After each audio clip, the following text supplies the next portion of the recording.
Şimdi yaşamın gerçeği, hayatın yaşamın gerçeği olayını anlatan Yaşamın Gerçeği kitabını yazdığımda yaklaşık 25 sene evvel şöyle başlamıştım konuyu hatırlarsan.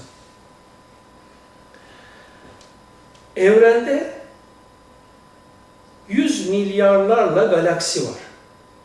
Bu galaksilerden, 100 milyar galaksiden bir tanesi olan Samanyolu'nda var olmayı sen mi seçtin?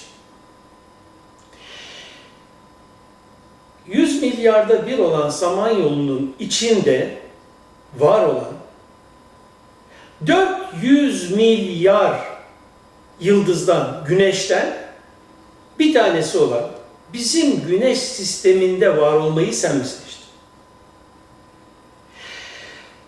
Bizim güneş sisteminin uydularından dünya üzerinde var olmayı sen mi seçtin? O dünya üzerinde kıtalardan bir kıta olan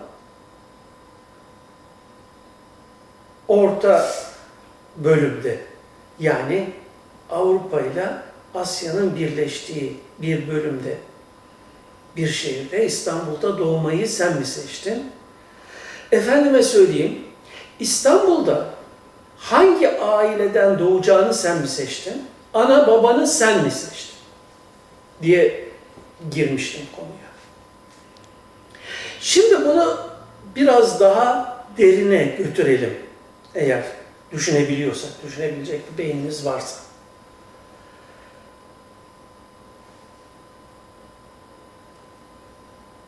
Annenin rahminde babanın spermiyle annenin yumurtası birleşti ve tek bir hücre meydana geldi.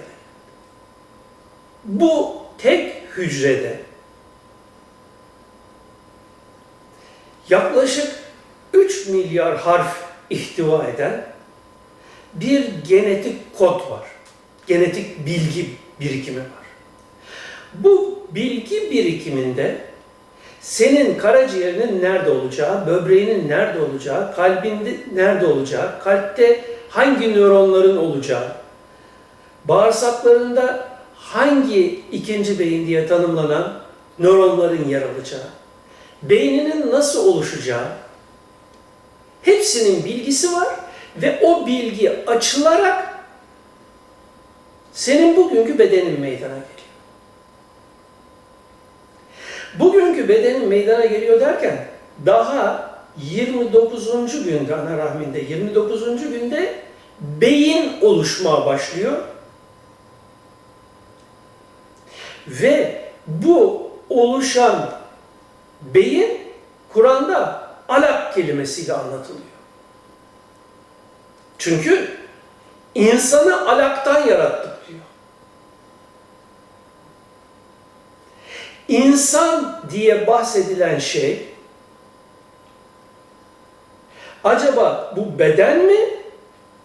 Yoksa beden ötesi ölümsüz yaşamı olan, sonsuza dek yaşayacak olan varlık mı? Burayı çok iyi düşünmek lazım. İşte insanın alaktan yaratılmış olması, beynin 29. günde Kur'an'da alak ismiyle anlatılması demektir. Şimdi bunu böyle anlıyorsak eğer, beynin oluşumunun da nasıl meydana geldiğini kısaca detaylara girmeden anlatmaya çalışayım. Çünkü detaylara girersem bu çok geniş bir konu ve çok geniş bir alan. Her bir anlattığım konunun detayları var. Olayı basit olarak anlatmak istiyorum. Olabildiğince. Şimdi beyin 29. günden itibaren oluşmaya başlarken o arada bedenin diğer bütün organlarından da beyne mesajlar gelmeye başlıyor ve beyinde o bilgiler yer alıyor. Beyindeki nöronlar o organlardan gelen frekanslara göre programlanarak beyinde insular korteks dediğimiz alanda yerleşim yapıyor. Şimdi beyin her an bu veri tabanında, bilgi tabanında yer almış bilgilere göre yeni gelen bilgileri değerlendirerek bir çıkış oluşturuyor, bir output meydana getiriyor ve bu çıkışta aynı anda feedback olarak tekrar beyne input olarak dönüyor. Şimdi bu mekanizmayı hiç hafızanızdan çıkarmayın çünkü burası işin en önemli püf noktası. Evet, 29. günde başlayarak bütün organların beyinde yer almasının sonucu beyinde ağırlıklı olarak oluşan bilgi kendisinin bu beden olduğu yolundaki kanaati meydana getiriyor. Veri tabanındaki bilgi olarak. Şimdi bu veri tabanına giren en önemli bir kavram da genetikten gene intikal etmiş olan ben kavramı. Esas orijin itibariyle beyin bir organizma, bir mekanizma, bir cihaz. Kendisine girmiş olan bilgiyi işliyor, üretiyor, yaratıyor. Ha şimdi hemen başlayacaklar. Haşa, Allah yaratıyor. Yahu, beynin varlığı zaten Allah'ın isimleriyle işaret edilen bir özelliğin açığa çıktığı mahal. Hatırlayın Kur'an'daki attığın zaman sen atmadın, atan Allah'tı. Şimdi orada atan Resulullah, Resulullah'ın beyni, Resulullah'ın kolu, Resulullah'ın eli. Ama orada ne diyor? Bir incelik noktası olarak atan Allah'tı diyor. Yani Allah ismiyle işaret edilen varlık Ahad ve Samed olması dolayısıyla öyle bir tekildir ki onun dışında, içinde ayrı bir varlık yok. Dolayısıyla bütün varlık, duyduğun, işittiğin, algıladığın, öğrendiğin bütün varlık Allah diye isimlenen varlığın çeşitli isimleriyle işaret edilen özelliklerinin birleşik hali. Çeşitli bileşimler halindeki açığa çıkış. İşte bu sebeple Allah isimlerinin işaret ettiği bütün özellikler senin beyin diye isimlendirdiğin, ismi beyin olan yapıda mevcut ve buradan Allah'ın Halik isminin manası da çıkıyor, Fatır isminin manası da çıkıyor, Bedi isminin manası da çıkıyor ve diğer isimlerin manası da çıkıyor. Bu isimlerin manalarını ben Kur'an çözümünde ve Esma kitapçığında yazdım. İnternetten görülebilir, okunabilir. Şimdi buradaki bütün püf noktası, işin olayı burası işte. Beyin açık ev, umuma açık ev. Gelen giriyor ve yerleşiyor. Gitmiyor. Kiracı falan değil. Yerleşik ev sahibi oluyor. Dışarıdan gelen bütün bilgiler buraya yerleşiyor. Ne oluyor? Senin beynin açık ev olarak dışarıdan ne duyarsa alıyor. Hatta bu ne zaman başlıyor? Ana karnındayken başlıyor. Ana karnında daha bebek beyni gelen bütün dışarıdan etkileri alıyor, kaydediyor. Ve bunlar yaşamının ileriki devrelerinde herhangi bir gelen bilgiyi değerlendirme anında, veri tabanında devreye giriyor. Ve o andaki bilgiler, yeni gelen bilginin ona göre değerlendirmesine yol açıyor. İşte şimdi bu mekanizmayı iyi anlayalım. İnsanların beyinleri, Allah korusun, çöplük evi gibi. Çünkü önüne gelen buraya girmiş ve önüne gelen bilgi buraya girerken de senin yetiştiğin ortamın seni şartlandırdığı değer yargılarına göre etiketlenerek beyinde yerini almış vaziyette. Ve beyin artık otomatik olarak her an dışarıdan gelen verileri, ister gözden gelsin, ister kulaktan gelsin, nereden gelirse gelsin, gelen verileri alıyor, mevcut bilgi tabanına göre otomatik olarak değerlendiriyor ve içerideki hologram dünyasında açığa çıkartıyor. Hologram dünyasında bunu açığa çıkartırken de üstünde değer yargısına dayalı etiketler oluşturuyor. Ve senin hayatın beyninin içindeki bu veri tabanında ve bu veri tabanının oluşturduğu hologram beyin içi dünyanda geçiyor. Senin kozan bu. Şimdi bütün bilgiler senin beynine dışarıdan senin kontrolün olmaksızın, hiçbir dahlin olmaksızın direkt gelip giriyor ve otomatik olarak işlenerek sen de çeşitli duygular, düşünceler, arzular, istekler vesaire oluşturuyor. Peki bu beyin böylesine bir otomasyonla çalışıyorsa benim yapabileceğim ne var? İşte işin püf noktası burası. Eğer senin yapabileceğin bir şey olmasa zaten Resuller, Nebiler gelmez ve sana ne olduğunu, ne yapacağını hatırlatmak gereğini duymazdı ve böyle bir şey oluşmazdı. Şimdi buradaki önemli nokta şu. Bu dışarıdan bilgiler geldiği gibi seni bulunduğun bölgenin örfüne, adetine, şartlanması, adetlerine vesairesine göre şartlandıran bilgiler geldiğine göre bu arada senin çeşitli ilimleri ve bilgileri araştırma imkanı da var. Çünkü bu veri tabanında bu olay da mevcut. Dolayısıyla sen dışarıdan gelen bir nebinin, bir resulün hitabını duyduğun zaman bunu veri tabanın müsaade ediyorsa, eğer veri tabanın o konuda kilitlenmemişse, yani daha önceden gelen bir bilgiyle beynin o konuda kilitlenmemişse, Resul'ün hitabını dinliyorsun.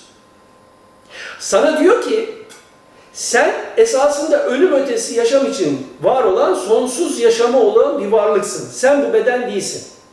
Bu beden belli bir süre sonra işlevsiz kalacak ama sen devam edeceksin. Dolayısıyla senin için ya ebedi azap denen bir ortam meydana geliyor veya cennet denen bir ortam meydana geliyor. Ama gel gör ki Stephen Hawking aramış, evrende cenneti bulamamış.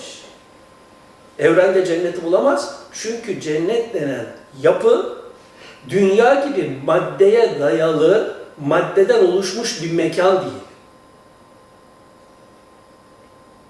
Evrende var olan varlıklar dark enerjiden meydana gelmiştir. Ve bu dark enerji denizinin üstündeki, okyanusun üstündeki buz dağları misali madde yapı oluşumları vardır evrende. Biz bu buzdağı misali evrendeki madde yapıda her ne kadar var oluyorsak da maddenin orijini olan kuantsal boyut bizim varlığımızın da orijinidir, beynimizin de orijinidir. Dolayısıyla beynimiz biraz evvel anlattığım gibi çeşitli dalga boylarının ihtiva ettiği bilgileri değerlendirmektedir. Bu bilgilerin maddeye dönüşümü DNA'lar yoluyla, genetik yoluyla, efendime söyleyeyim daha üst düzeyde kimyayı meydana getiren elementler yoluyla olmaktaysa da bunların orijinindeki enerji boyutu, dalga boyutu yok olmuyor hiçbir zaman. Dolayısıyla insanın beyni aynı zamanda da ruhu diye kastedilen şeydir. Dolayısıyla beynin meydana gelmesiyle birlikte beyinde ruh da meydana geliyor. Beynin biyolojik yapısı ortadan kalkıyor.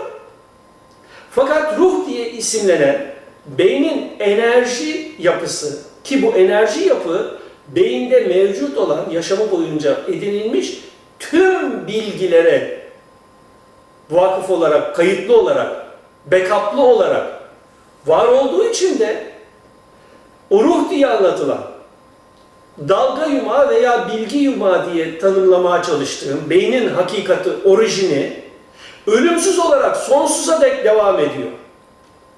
Çünkü evrende var olan hiçbir şey yok olmaz. Eğer böyle bir bilgi yumağı, enerji kaynaklı bilgi yumağı var olmuşsa bu sonsuza dek devam eder.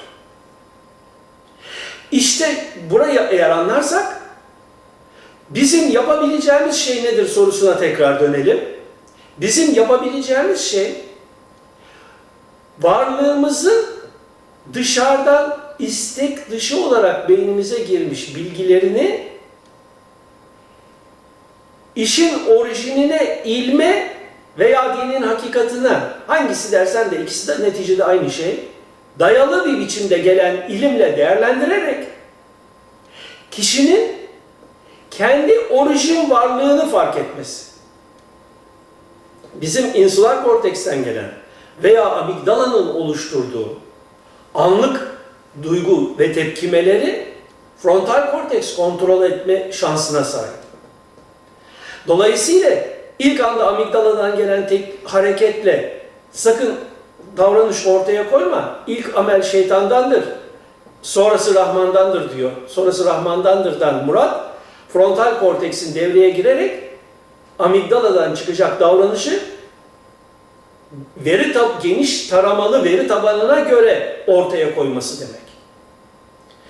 Dolayısıyla şimdi biz Resulullah kaynaklı bilgileri değerlendirebiliyorsak veyahut bugünkü modern bilimin, çağdaş bilimin tespitlerini değerlendirebiliyorsak bu durumda görüyoruz ki beyin bu şekilde çalışıyor.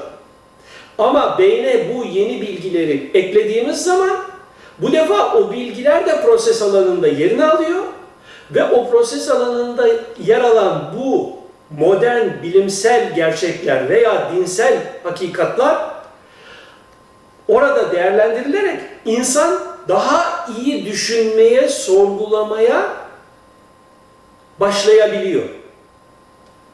Ya, insan diye kastettiğimiz burada beyin yani. Beynin çalışma sistemi. Şimdi bizim burada yapacağımız en önemli şey yeni gelen bilimsel verilere açık olmak, Resulullah ve Kur'an kaynaklı orijinal bilgileri değerlendirmek ve bu orijinal bilgilere göre bizim kontrolümüz dışı beynimize girmiş olan ana babadan, çevreden, okuldan, medyadan vesaireden her türlü kaynaktan gelen kontrolsüz bilgileri kontrol altına almak. Bunu yapacak olan gene beyin. Beyin bunu otomasyon yapıyor. Sen isteyerek yapmıyorsun. Dolayısıyla ben şöyle istiyorum diyebilirsin. Diyoruz. Ama ben şöyle istiyorum sözünün gerçeği arka planındaki hakikat beynin kendisine gelen girdi bilgilere göre, inputlara göre o bilgileri değerlendirerek bunun sonucunu beyinde açığa çıkarmak. Herkes istisnasız sürekli bu şekilde yaşıyor. Gelen inputlar, gelen dışsal bilgiler, bu bilgilerin mevcut eski bilgilere göre değerlendirilmesi ve onun sonucunun otomatik olarak, output olarak beyinden çıkması. Beyinden bu çıkmak derken yani dışarıya çıkma anlamında değil. Beynin bu senteze göre bir karar vermesi, bir hüküm vermesi, bir anlam oluşturması. Bu oluşturduğu anlamlardan gerek gördüğünü farkındalık alanımızda açığa çıkartıyor. Ben şöyle düşünüyorum, şöyle hissediyorum, şöyle bakıyorum, şöyle görüyorum gibi konuşuyoruz. Gerek görmediğini de hiç açığa çıkartmıyor. Bedensel özelliklerde mesela kendi kendine gerekeni uyguluyor. İşte eğer bu olayı anlarsak beynin dünyasında yaşayan bilgi olduğumuzu fark ederiz. O bilginin adı insan. Mekanizma, ismi beyin olan. İsmi beyin olanın hakikati, kainatı var eden, orijin varlığın, ilminin ve özelliklerinin bir bileşim halindeki varlığı. İşte Allah'a ermek diye bahsedilen, varlığına, hakikatine ermek diye bahsedilen şey, bu veri tabanındaki bilginin kendisini oluşturan orijinini hissetmesi, ona yönelmesi, onu fark etmesi. Bu orijin hepimizde aynı. İşte bu yönü itibariyle özde biriz diyoruz. Bu özde bir olan bir, gelen verilere göre her an yeni manalar yaratarak, her an yeni bir şanda olarak yaşamını devam ettiriyor. Ve biz bütün yaşamımızı bu veri tabanında geçiriyoruz. Bu veri tabanı deyince de sakın et beyni düşünmeyin. Et beynin derinliğindeki kuantum potansiyelden gelen o dark enerji kökenli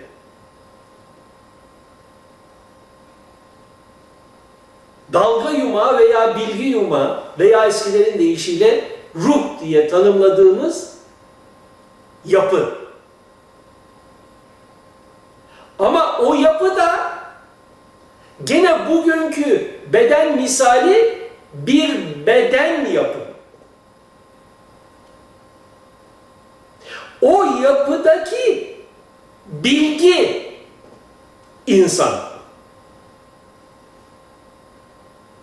Yani bir bu beden, bir bu bedenin derunundaki o dalga yumağı dediğimiz yapı, ruh ve o dalga yumağının ihtiva ettiği bilgi insan. İşte bu olayda en önemli faktör beyne giren bilgilerin frontal korteks tarafından kontrol edilmesi dedik. Bu frontal korteks tarafından kontrol edilen akıl, muhakeme, mantık gibi kavramlarla anlatmaya çalıştığımız işlevler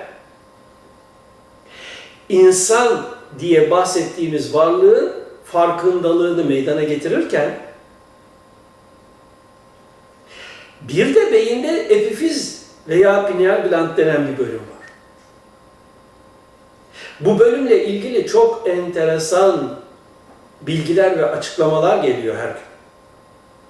Mesela son bir gelen bilgilerde bir tanesi şu: bir farenin epifizini çıkartıyorlar, genç bir farenin epifizini çıkartıyorlar, yaşlı bir fareye takıyorlar. Yaşlı farenin ömrü 34 ay daha uzuyor. Buna mukabil yaşlı bir farenin epifizini çıkartıp genç bir fareye takıyorlar. Normalden 18 ay daha kısalıyor genç farenin ömrü. Bunun gibi epifizin çok farklı işlevleri var. Melatonin, serotonin, bunlar insan duygularında çok büyük etkiler meydana getiriyor. Bunları biliyoruz artık. Bunlar eski bilgiler. Ama epifizin bir başka özelliği var ki, o özellik evrende mevcut olan, evrenin derununda mevcut olan, kuantum potansiyelden kaynaklanan teklik bilgisinin dalga boylarını epifizin değerlendirmesi konusu. Yani beyindeki genel yapı daha düşük frekanslı dalgaların ihtiva ettiği bilgileri çözerken epifiz evrensel boyutun derunundaki ilk oluşum aşamalarından gelen yüksek frekanslı orijin bilgi dalgalarını çözüp beyinde açığa çıkarabilme yetisine sahip. Bu da ilk defa duyacaksınız, benim kanaatim. Kimseyi bağlamaz, kabul edersiniz veya etmezsiniz. Kalp nöronlarının işleviyle alakalı. Kalp nöronları eğer beynin oluşumu sürecinde, ana rahminde 120. günde, epifizdeki nöronları tetikleyip harekete geçirebilirse, o kişinin epifizi bu yüksek frekanslı dalgaları çözüp beyne aktarabilme özelliğine sahip. Eğer böyle bir tetikleme o günde olmamışsa, daha sonra epifizde böyle bir açılımın olması mümkün değil. İşte saitlik, şakilik diye Kur'an'da, hadiste anlatılan olay da bununla bağlantılı diye düşünüyorum. Benim keşfime göre bu böyle. Şimdi kalbin çok önemli olması işte bu yönü itibariyle. Yoksa kalp nakli yapıyorsunuz, bir adamın kalbini alıp öbür adama takıyorsunuz, hiçbir şey değişmiyor. Bazı karakteristik özellikler değişiyor falan, o kadar önemli değil o. Ama beyin naklini yapamazsınız. Çünkü olayın püf noktası beyin. Ve her beyin kendine özgü bir şekilde var oluyor, kendine özgü bir yaşam yaşıyor ve kendine özgü bir yaşam biçimiyle sonsuza dek devam ediyor. Dolayısıyla da yani o eski masallardaki yukarıda insan ruhları var, Tanrı'nın yarattığı, hani Sirus'ta veya bilmem nerede oturan bir Tanrı'nın yarattığı ruhlar var. Orada, o ruhlar buradaki geliyor, bedenin içine giriyor, bu bedenden çıkıyor, bir yerlerde oyalanıyor, vakit geçiriyor, sonra tekrar geliyor, bu beyine giriyor falan diye anlatılan reenkarnasyon masalı artık tümüyle göçtü. O eski hikaye. Yok böyle bir şey. Beyni bilmeyen, anlamayan, beynin hakikatini, orijinini, çalışma sistemini anlamamış toplumların başka sebeplerden dolayı, oraya girmek istemiyorum, başka sebeplerden dolayı insan beyninde açığa çıkan geçmişe dair bilgileri yorumlamak için koydukları bir hikaye. Şimdi olayın burasını anladıysak gerisine devam edelim.